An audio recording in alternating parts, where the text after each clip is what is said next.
10টি দিনে আমরা যেন বেশি বেশি সুবহানাল্লাহ ওয়ালহামদুলিল্লাহ লা ইলাহা ইল্লাল্লাহু আল্লাহু আকবার এই আজকারগুলো যেন আমরা বেশি বেশি পড়ি।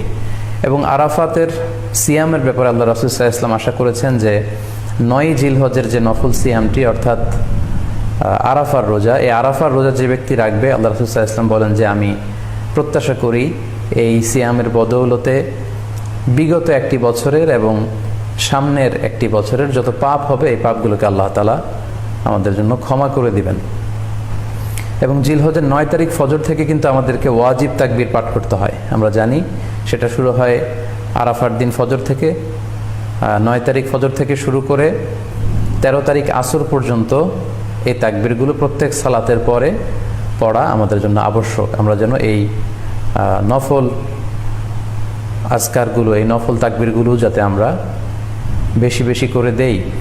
এবং যারা কুরবানি করার জন্য ইচ্ছা পোষণ করেছেন তারা যেন এই 10 দিনের আগেই তাদের মাথার চুল এবং নখ কেটে পরিচ্ছন্ন হয়ে যান।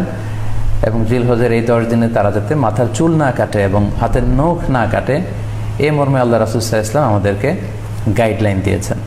সব মিলে আল্লাহ তাআলার কাছে এই 10টি দিনের ইবাদত খুবই প্রিয়।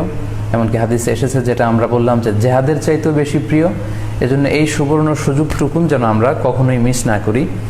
তাই আমাদের সাধ্যমতো আমরা যেন বেশি বেশি নফল ইবাদত করি। আমরা যেন সুযোগ হলে পুরো 10 দিন ব্যাপী আমরা চাইলে নফল সিয়াম রাখতে পারি, আমরা বেশি বেশি কোরআন তেলাওয়াত করতে পারি, বিশেষ করে তাহমিদ